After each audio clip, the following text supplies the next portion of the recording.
हमारे पास ये स्टैंडर्ड है जो आप देख सकते हैं डायमीटर इसका 5 सेंटीमीटर है। ये हमने एक की जिसका डायमीटर 9.5 सेंटीमीटर है।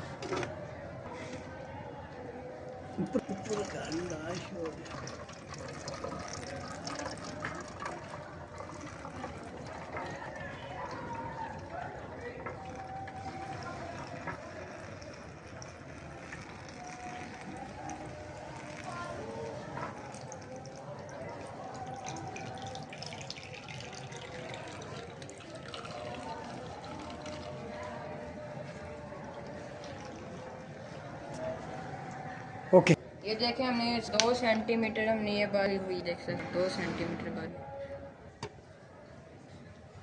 हाँ 2 से ज़रूर